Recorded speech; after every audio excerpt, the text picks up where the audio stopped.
Racist cop pours boiling coffee on Waitress. Didn't see the Korean Mafia boss behind him watching. The scalding liquid splashed across her chest, soaking through the thin uniform and burning the skin beneath. Carmen Brown's scream tore through Rosie's diner like a siren, silencing the clatter of plates and the hum of conversation in an instant. She collapsed against the counter, tears streaming down her face as blisters already began forming on her trembling hands and collarbone. And Officer Rob Whitman smiled. He actually smiled as he stood over her, badge glinting under the fluorescent lights, his police-issue coffee cup still raised like a weapon. His uniform was pressed and clean, his boots polished to military precision. Everything about him screamed authority, protection, service. And he was smiling, his partner already moving to block the door, ensuring no one would interfere. "That's what happens when you reject a good man," Whitman said, his voice carrying throughout the now silent diner. His words were casual, conversational, as if he hadn't just committed assault in front of a room full of witnesses. "Maybe next time you'll show some respect when someone shows interest." Welcome back to the channel, everyone. If you're new here, thank you for joining us on Carmen and Minchel's intense journey. Stories of survival, justice, and dangerous love are what we do here. If you find these kinds of gripping, emotional narratives captivating, hit that subscribe button and turn on notifications so you never miss what happens next. Now let's see what Carmen wakes up to. Nobody moved. Nobody spoke. The other waitresses froze in place, eyes downcast, knowing intervention meant becoming his next target. The dinner customers studied their phones or plates with sudden fascination, pretending they hadn't witnessed a cop pour boiling coffee on a woman for saying no to his advances. In this working-class diner on the edge of the city, Officer Rob Whitman was untouchable, an 18-year veteran with a spotless record and a badge that placed him above consequences. But in the corner booth something shifted. A Korean man in an impeccable midnight blue suit carefully folded his newspaper. The movement was unhurried, deliberate, the gesture of someone accustomed to controlling every aspect of his environment. His tattooed hands, intricate patterns usually hidden by expensive cuffs, were steady as stone. At the table beside him sat an empty chair, always empty, a ghost seat that everyone in his organization knew better than to occupy. The man's face betrayed nothing as he observed the scene. His expression remained perfectly neutral, but his eyes changed. Something ancient and dangerous flickered behind them, a cold calculation that spoke of violence witnessed and violence delivered. Yoon Minchul had watched enough. And Officer Rob Whitman had just made the worst mistake of his protected life. He'd poured coffee on a woman Minchul had been following for 3 weeks. A woman who volunteered at Rikers Island, teaching inmates to read, asking questions about men who'd disappeared from the system. A woman who, without knowing it, held evidence that could destroy an entire network of corrupt cops trafficking prisoners like cargo. A woman who reminded Minchul of his brother, powerless, hurt, screaming while the world looked away. Minchul had not come to America to become what he now was. 20 years ago he'd arrived with his younger brother Jae-sung, fleeing gang violence in Seoul with nothing but determination and hope for legitimate success. The American dream, they called it: work hard, follow the rules, build something better. What a beautiful, poisonous lie that had proven to be. Carmen returned home from the hospital 3 days after the coffee burned through her skin. The bandages wrapped around her chest and shoulder made every breath feel like broken glass, but the physical pain wasn't what made her hands shake as she climbed the stairs to her apartment. It was the eviction notice taped to her door. 3 days of missed shifts meant 3 days of lost wages, and her landlord had zero tolerance for late rent. She tore down the notice with trembling fingers and pushed open her door. The apartment was wrong. Not obviously disturbed. No overturned furniture, no broken locks. But wrong in the way only someone who lives alone can sense. A drawer not quite closed. Her journal missing from the kitchen counter where she always left it. The faint scent of cologne that wasn't hers lingering in the stale air. Someone had been here. Someone had taken her journal. 12 missing inmates' names, dates, discrepancies she'd documented over a year of volunteer work at Rikers. Evidence she hadn't known was evidence. Carmen's phone buzzed. Rikers Island Administration. Her volunteer clearance had been revoked effective immediately due to credibility concerns raised by Officer Robert Whitman. She stared at the message until the words blurred, rage and helplessness warring in her chest. Whitman was erasing her, systematically dismantling the small life she'd built from foster care and loss and sheer stubborn will. At 2 a.m. someone knocked on her door. Carmen froze. At this hour in this neighborhood, a knock meant eviction enforcement or something worse. She peered through the peephole and saw him. The Korean man from the diner's corner booth, immaculate in a midnight blue suit that probably cost more than her yearly salary. Behind him, the hallway was empty, but Carmen sensed others nearby, watchers in the shadows, protection she couldn't see but could feel like static electricity before a storm. She opened the door because refusing felt more dangerous than complying. "Miss Carmen Brown," the man said, his accent precise, each syllable a calculated weapon. "My name is Yoon Min-chul. May I come in?" It wasn't really a question. Carmen stepped aside and Min-chul entered her tiny apartment like he was cataloging its poverty. The second-hand furniture, the water-stained ceiling, the life built from scraps and hope. He set a file folder on her kitchen table, followed by a burner phone, then looked at her with eyes that held depths she didn't want to understand. "I've paid your medical bills," he said without preamble. "All of them.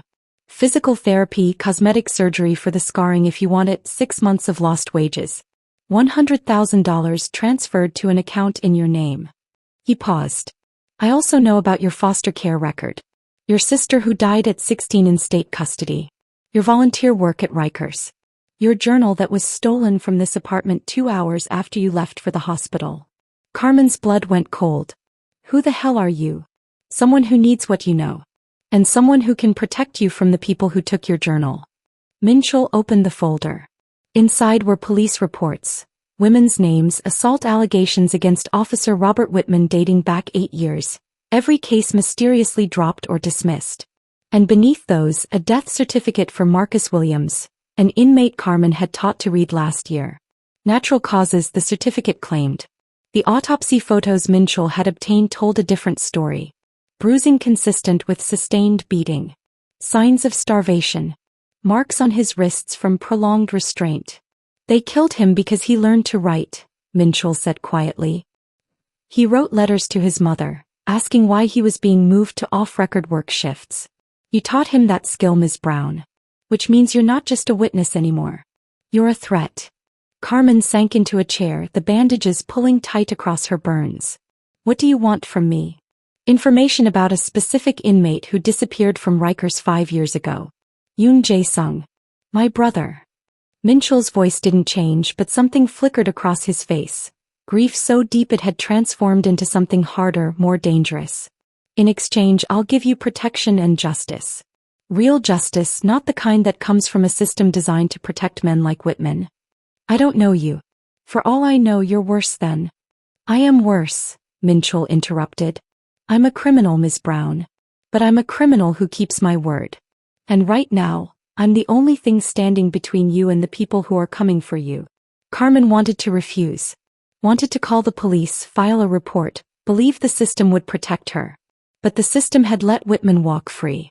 The system had erased Marcus Williams. The system had stolen her journal and revoked her clearance and left her alone with burns and terror and nowhere to run. "I need time to think." At 4 a.m. Carmen heard footsteps in the hallway.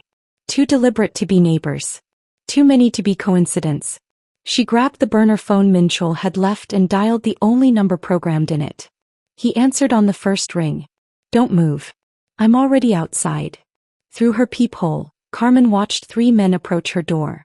They moved like cops, confident, entitled, expecting compliance.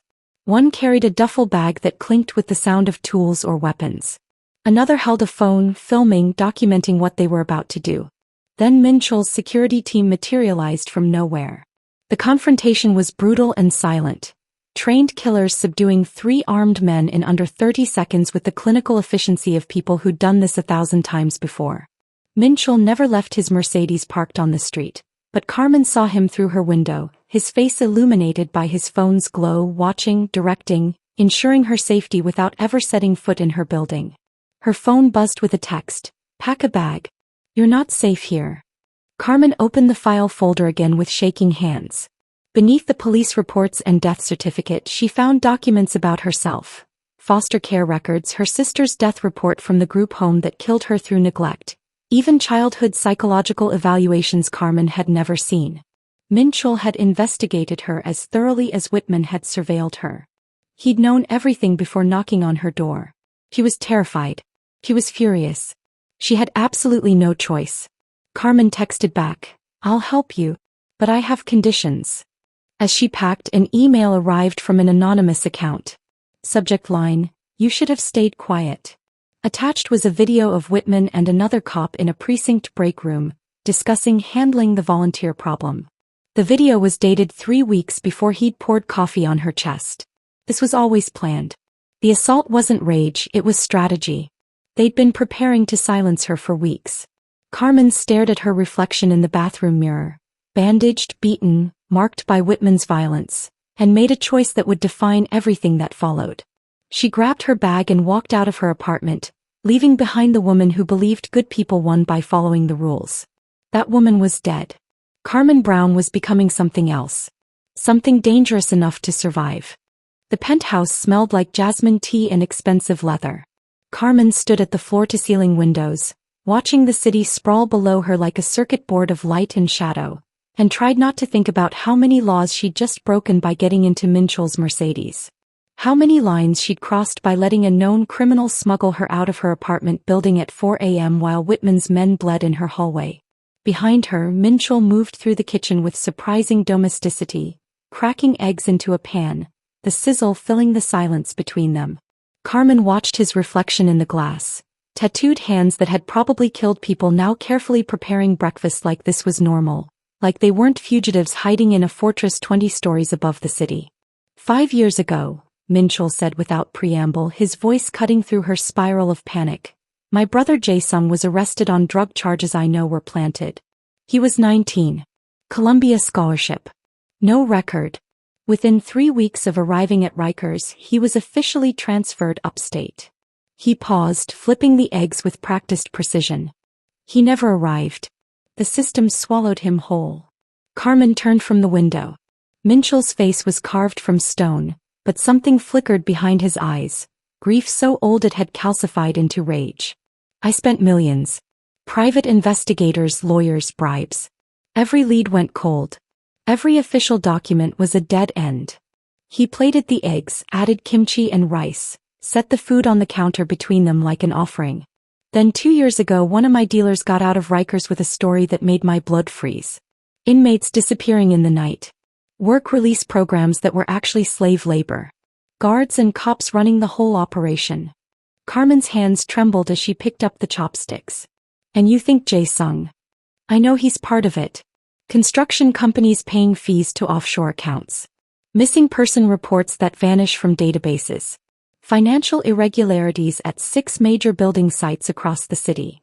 Minchell's voice was surgical, emotionless, the tone of a man who'd memorized every detail of his own nightmare. "Captain Dennis Garrett runs it. Whitman is his enforcer. And your volunteer work, Carmen, your documentation of inmates who disappeared from your literacy program, that's the proof I've been searching for." The words hit her like a physical blow. "So you've been using me. All this time you knew what was happening and you just watched me walk into danger." Minchell met her eyes without flinching. "Yes. But now Whitman has escalated and my business interests have become personal." The way he said personal, like the word cost him something, made Carmen's breath catch. She saw it then, the truth he wasn't saying. This wasn't just about his brother anymore. The memory rose unbidden in Minchell's mind. Arriving in America at 16 with 13-year-old Jae-sung, their parents' blood still fresh in his nightmares. 3 jobs. Exhaustion. Watching his little brother earn that Columbia scholarship, proof they'd escaped the cycle of violence. Then the arrest. The lies. Standing in Jae-sung's empty dorm room, surrounded by textbooks and dreams, making a vow that would define the next 5 years of his life. "I'll find you, little brother. And I'll burn down everyone responsible." The laptop on the counter chimed. Sunny's face appeared on screen, her expression grim. "We've got a problem." Carmen's apartment wasn't just searched. It was bugged. Police-grade equipment. "They've been listening for weeks." Minchell's jaw tightened. "Which means they know she's here. They know everything." Sunny's fingers flew across her keyboard. "And there's more. There's a transfer scheduled for tomorrow morning. 20 inmates, including 3 from Carmen's literacy program. Carmen's cup shattered on the marble floor. Maria Santos. He has 3 kids. They're taking Maria? Minchell was already moving, pulling out phones, making calls. We need that USB drive from your Rikers locker. Tonight. Before they disappear. They revoked my clearance. I can't. Minchell's smile was cold and sharp as a knife. Not if you're with Congressman Park's office conducting a surprise inspection. I own 3 city council members and a congressman. You'll have credentials by tonight. Carmen stared at him. This man who commanded politicians and criminals with equal ease, who'd been watching her for weeks, using her, protecting her. Why did you really pay my hospital bills before we even met? The question stopped him. For a long moment, Minchell was silent, something raw and unguarded crossing his face. When he spoke, his voice was barely a whisper. As I saw my brother in you. Powerless, hurt, screaming while the world looked away. I couldn't save him 5 years ago. He met her eyes and Carmen felt the air between them shift, charged with something dangerous and inevitable. But I could save you. It was the first honest thing he'd said to her. And Carmen realized with terrifying clarity that she believed him. Sonny's voice cut through the moment. We have another problem. I'm seeing camera feeds from inside this penthouse. Someone planted surveillance here too. Whitman's been watching you. He's watching you right now. Rikers Island at night was a different animal than the facility Carmen had walked through every Tuesday and Thursday for the past year. The forged credentials identifying her as an aide to Congressman Park felt like paper in her sweating hands as she passed through security, watched by guards whose eyes lingered too long, suspicious of this late-night inspection that had materialized from nowhere. The corridors she'd once navigated with confidence now felt like a maze designed to trap her. Screams echoed from cell blocks she couldn't see. Industrial cleaner couldn't mask the smell of human desperation, sweat and fear and something darker that made her throat close. Carmen's heart hammered against her ribs as she checked her watch.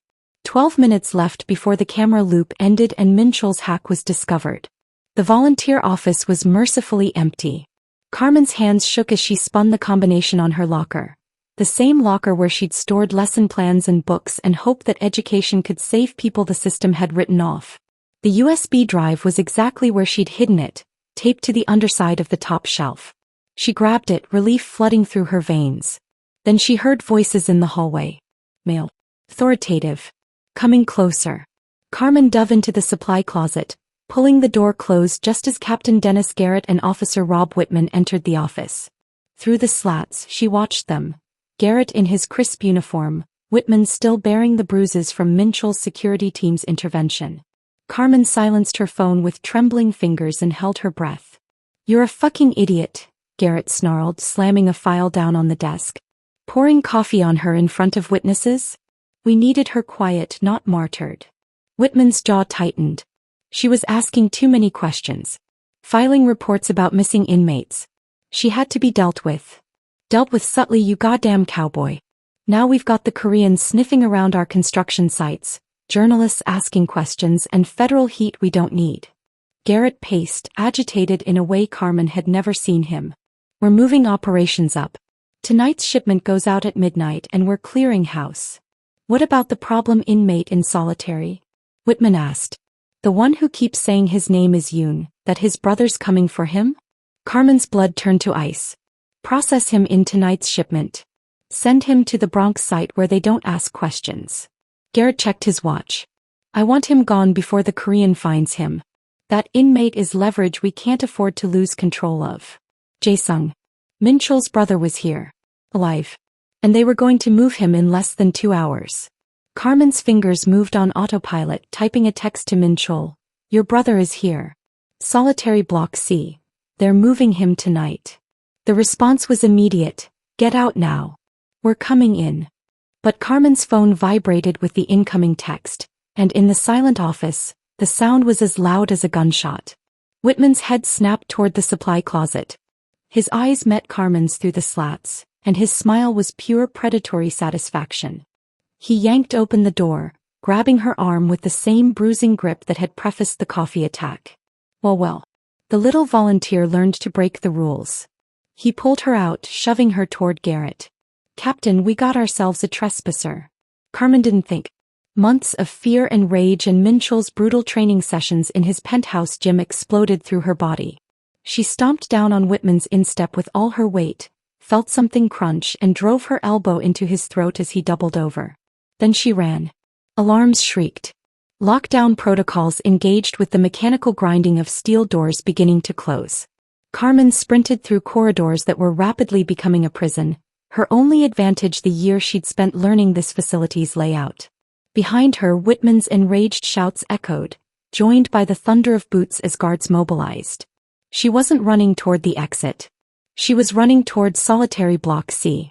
If Minchell was coming for his brother, someone needed to make sure Jae-sung was still there when he arrived. And Carmen had spent too long teaching inmates to read, watching them disappear, doing nothing because she was powerless. She wasn't powerless anymore. Solitary Block C was a tomb of reinforced doors and fluorescent lighting. Carmen's credentials got her past the first security door before the override locks engaged. She found him in cell 7. Yoon Jae-sung, 24 years old but looking twice that, skeletal frame wrapped in an orange jumpsuit that hung off him like a shroud. Scars covered his visible skin. Burns, cuts, the topography of 5 years of systematic torture. He stared at the wall, rocking slightly, and didn't acknowledge her presence. "Jae-sung," Carmen whispered through the door slot.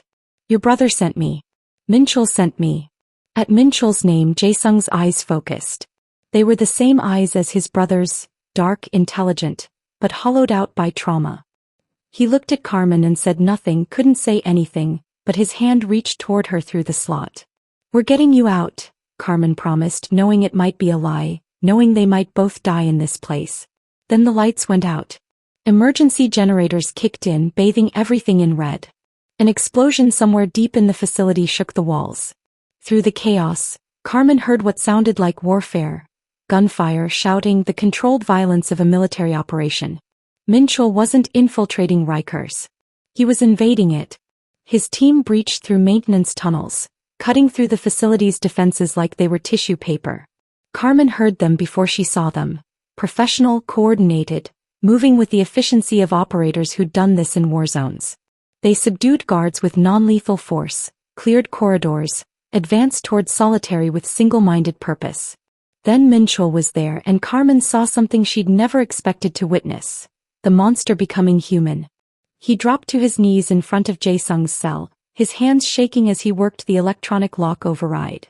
When the door opened, Minchell pulled his brother into his arms and broke.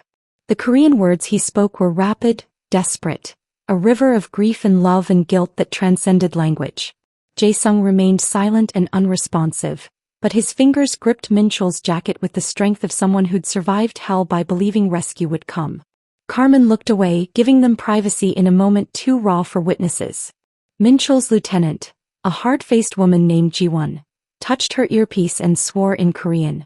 "We've got incoming." Garrett called in backup. 30 corrupt cops, all armed, all desperate to protect this operation. "We're outnumbered 3-1. Minchell stood, still holding Jae-sung, and his expression transformed back into the crime lord Carmen had first met. "Get him out. Emergency extraction route. Now." "Sir, the 20 inmates scheduled for shipment. Leave them. We came for my brother. That's all that matters." "No." Carmen stepped forward and every gun in the hallway swiveled toward her. She ignored them, focused on Minchell. "You take Jae-sung and run. Give me a gun. I'll free the others. You'll die. Then I'll die doing something that matters. Go." For 3 heartbeats, Minchell stared at her. Then he cupped her face with one hand, the same tattooed hand that had killed, built an empire, survived hell, and the touch was unbearably gentle. "You matter," he said, his voice raw. "To me. Survive this, Carmen Brown. That's an order." He kissed her. It was fierce and brief and tasted like goodbye and gasoline and the promise of something that might have been love if they'd met in a different life. Then he pressed a pistol into her hands, transferred Jae-sung to Ji-won's arms, and disappeared down the corridor with his brother. Carmen was alone with a gun she barely knew how to use, 20 people scheduled to disappear, and a conviction that had carried her through foster care and loss and every moment that tried to break her. Some fights are worth dying for. The holding area was 3 floors down. Carmen moved through the chaos, following the route she'd memorized from her volunteer work. The 20 inmates were corralled in a processing room, guarded by 3 corrupt cops who looked jumpy from the explosions and alarms. Carmen stepped into the doorway, raised the gun with hands that were steadier than she'd expected and said, "Let them go." The cops laughed. Then Carmen fired a warning shot into the ceiling and chunks of concrete rained down. The laughter died. "I said let them go." One of the inmates pushed forward, middle-aged Latina woman with graying hair and intelligent eyes that went wide with recognition. "Miss Brown? Is that really you?" "Maria Santos. Drug possession charge. 3 kids on the outside. Always asked about them during literacy class. Wrote them letters." Carmen helped her spell check. Behind Maria were others Carmen recognized. Her students, people she'd taught and counseled and believed in even when the system had written them off. "Yeah, Maria," Carmen said and felt something settle in her chest. "It's me. And we're leaving. All of us." The inmates moved as one, overpowering the guards while Carmen kept her gun trained and steady. They zip-tied the cops with their own handcuffs, took their weapons and followed Carmen toward the breach Minchell's team had created. Then Whitman appeared, blocking the exit. He was bleeding from a gunshot wound in his shoulder, his face twisted with rage that transcended sanity. His service weapon was aimed not at Carmen but at Maria. "You're not taking my product, bitch." Carmen's finger tightened on the trigger as Whitman fired. Pain dragged Carmen from darkness. Her side burned like someone had buried hot coals beneath her ribs. The sterile smell hit her first. Antiseptic, blood, something metallic that made her stomach turn. Not a hospital. Too quiet. Too private. Minchell's hand gripped hers before her eyes fully opened, his knuckles white with desperation. "Carmen." His voice cracked on her name. Blood stained his shirt, rust brown and hours old. He hadn't left. Hadn't changed. Hadn't moved except to keep breathing beside her bed. "Maria," she managed. "Safe. All 20 got out." His thumb traced circles on her wrist, unconscious and tender. "You did that." But the victory tasted like ash. 2 of Minchell's men were dead. Jae-sung was 1 floor up, broken in ways that might never heal. 5 years of starvation, torture, forced labor carved into his body like accusations. The NYPD was calling it gang violence, painting Minchell as a drug lord who'd attacked cops. "They're coming for you," Carmen whispered. "Run." Minchell's smile could have cut glass. "I'm done running." He leaned close and she saw the monster fully awake behind his eyes. "They took my brother for 5 years. They shot you. I'm going to burn them down until there's nothing left but ash." He made calls. A journalist named Rachel Kim, a federal prosecutor who owed him favors, every criminal contact he'd ever cultivated. Resources redirected from profit to war. The USB drive from her locker would expose everything. Names, payments, testimonies from the 20 freed inmates. "You can't win against the NYPD, Carmen breathed.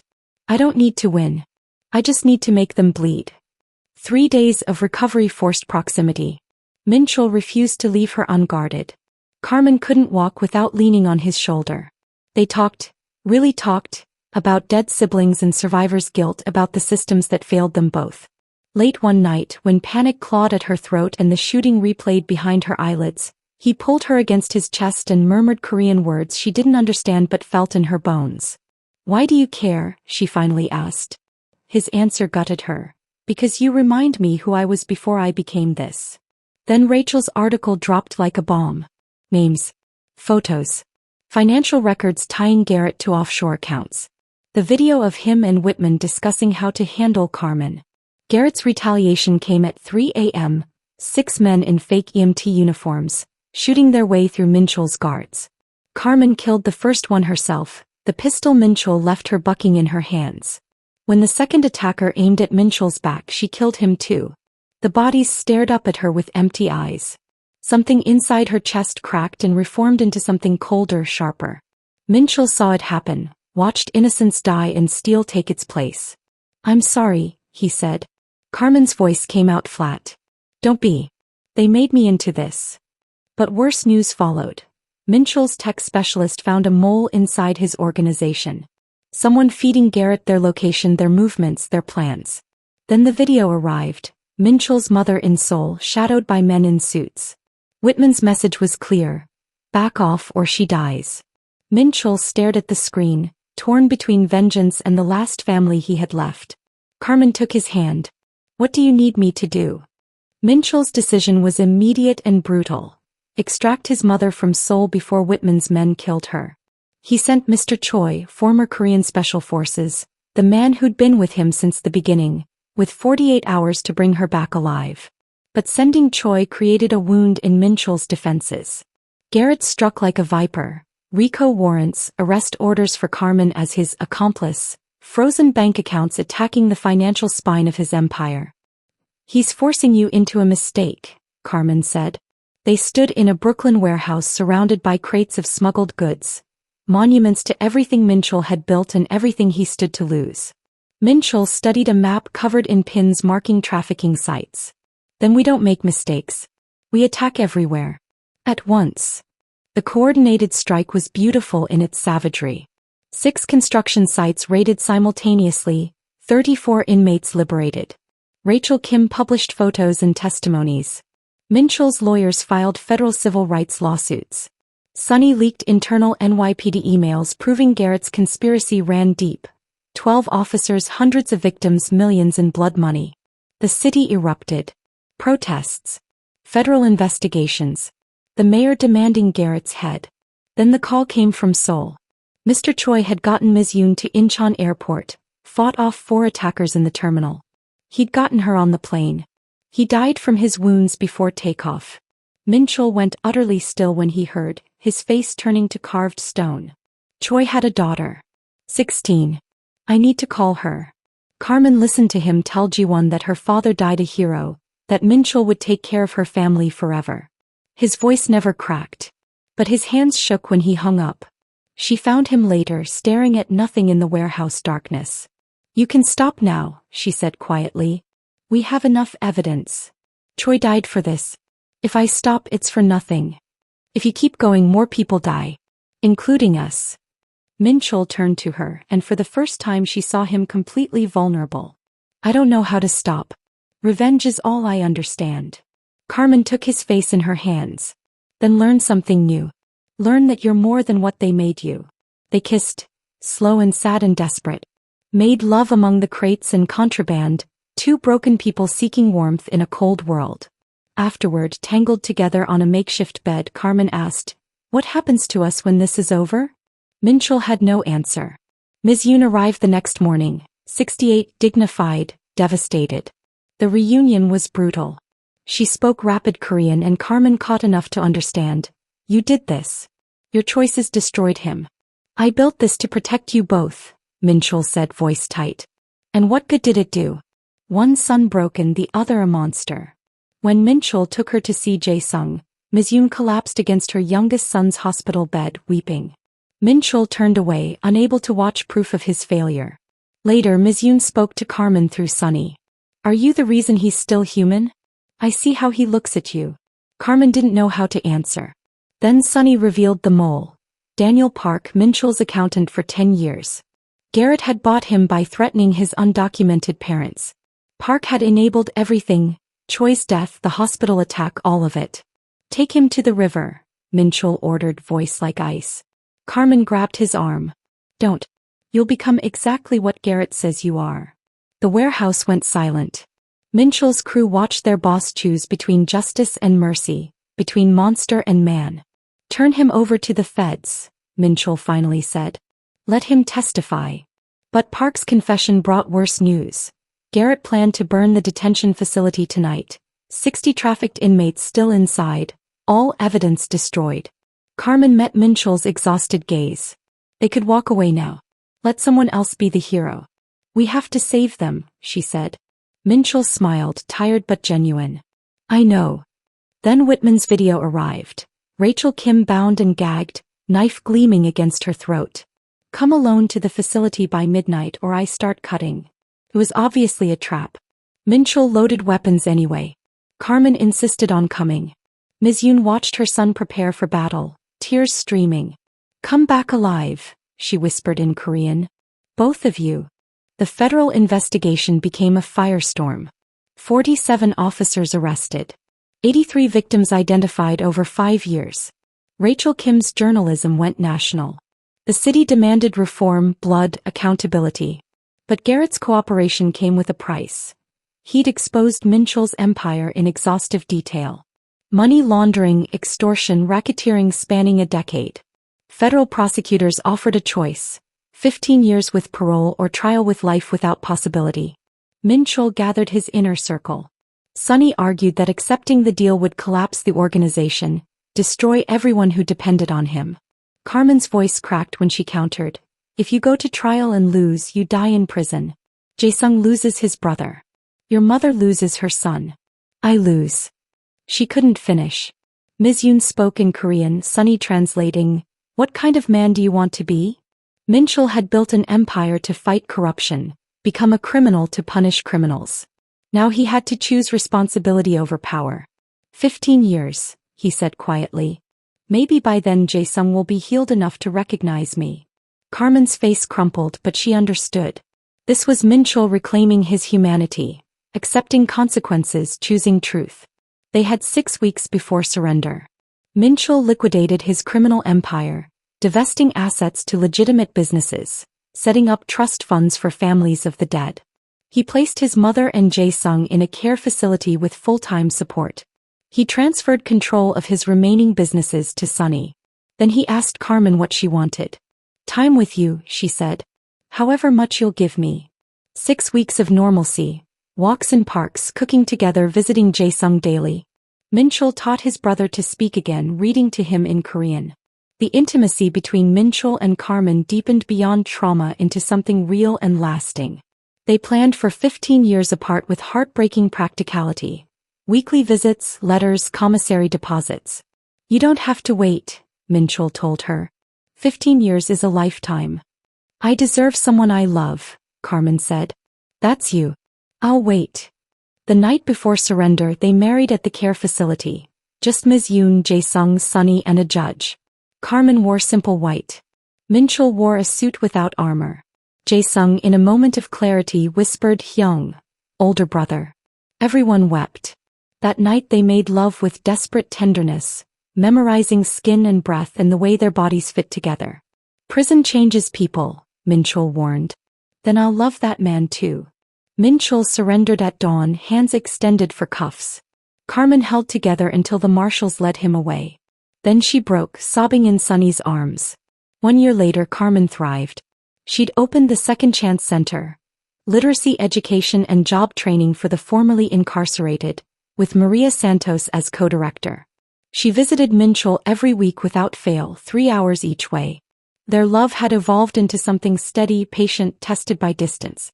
Jae-sung was healing, speaking basic English and Korean, taking online college classes, reclaiming what was stolen. Ms. Yoon volunteered at Carmen's nonprofit, teaching sewing. Sonny ran Minchell's legitimate businesses, dating Rachel Kim. Garrett got 25 years. Rikers got civilian oversight and reform. On their anniversary, Carmen visited Minchell in the prison visiting room. They held hands across the table, talking about mundane life, her new students, Jae-sung's college applications, Ms. Yoon's knitting. 14 more years, Minchell said without despair. "Then I come home." Carmen squeezed his hand. "I'll be waiting. And when you get out, we'll have the life we fought for." "Do you regret it? Everything we lost?" Carmen thought about the scared, powerless woman she'd been and the strong, purposeful woman she'd become. "I regret the pain. Choi's death, Jae-sung's suffering, the time we're losing. But I don't regret us. You showed me I could fight back. You gave me power. That's worth everything." As Carmen left, she stopped at the gate and looked back. Through chain link and razor wire, Minchell was being escorted away. He turned, sensing her gaze, and raised his cuffed hands in a small wave. Carmen waved back. Then she drove to the Second Chance Center and taught her evening literacy class. People like Maria, like Jae-sung, like herself before everything changed. The story ended not with revenge satisfied but justice imperfectly achieved and lives rebuilt from ruins. Minchell would serve his time. Carmen would continue her work. And in 15 years maybe they'd have peace. Or maybe they'd find another fight. Either way they'd face it together. The letter arrived at the Second Chance Center on a Tuesday, stamped with Korean postage and a Seoul law firm's return address. Carmen read it twice, her hands trembling. Minchel's father, the man they'd believed dead for 25 years, was alive. Dying of cancer in a Seoul hospice. Requesting contact with his sons. Ms. Yoon's confession came that evening, her voice breaking over tea in Carmen's office. I told them he died because the truth was worse. He ran when the gangs came for his debts. Left us to starve. I couldn't tell my boys their father chose himself over them. When Carmen visited the prison to tell Minchel, his face went stone cold. Rage simmered beneath the surface. Rage at the abandonment, the lie, the coward who'd shaped their entire lives through absence. Do you want to meet him? Carmen asked. Minchel's jaw clenched. I want to ask if it was worth it. Running. Building a new life while we starved. That sounds like a yes. Carmen brought Jae-sung to Seoul while Minchel participated via video call, arranged through his lawyers. The hospice room smelled like disinfectant and death. The father was skeletal, consumed by illness and regret. The confrontation was brutal. The father apologized, claimed he'd sent money when he could. A lie Ms. Yoon had never mentioned because no money ever came. Jae-sung broke down, screaming about abandonment that led to trafficking, to 5 years of torture, to everything stolen. Minchel watched from prison ice cold, asking one question, "Did you ever love us?" The father wept. "Yes." "Then you were weak," Minchel said, voice like a blade. "Because love means staying. I loved my brother enough to build an empire to find him. I love Carmen enough to serve 15 years to give her a clean future. You loved yourself more than your family. Don't ask forgiveness from men who know what real love costs." The father died 2 weeks later, alone. His will left them nothing, he had nothing to leave. But the experience clarified something for Minchel. He'd become a monster to protect people.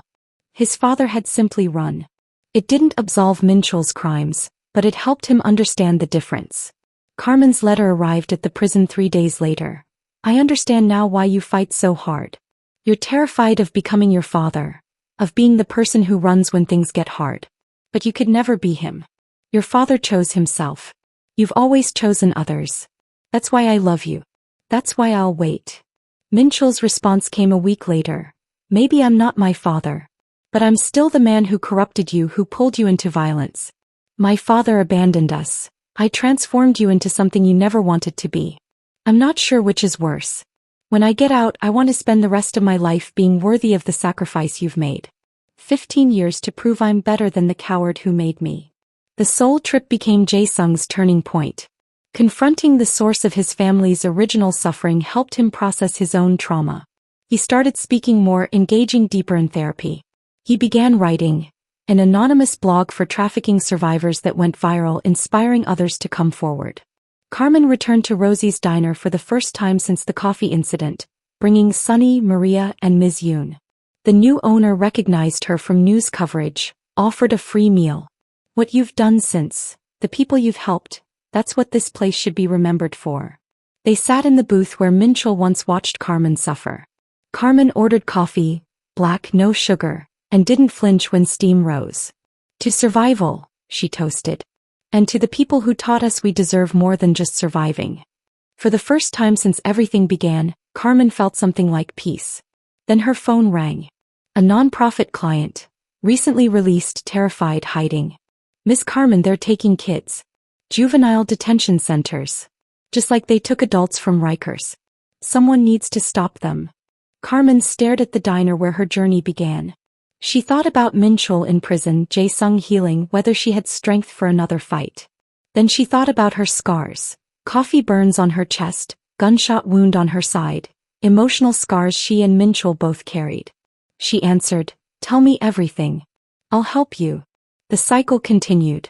Because justice isn't a destination, it's a constant battle. And Carmen Brown was no longer afraid to fight. And that's where we leave Carmen. Scarred but unbroken, ready to fight again. But her story isn't over. If this journey moved you, hit that like button and subscribe to this channel because you won't want to miss what happens next. Drop a comment below and let me know where you're watching from. Are you in New York like Carmen? Seoul like Minchel's family? Or somewhere else entirely? Your support means everything.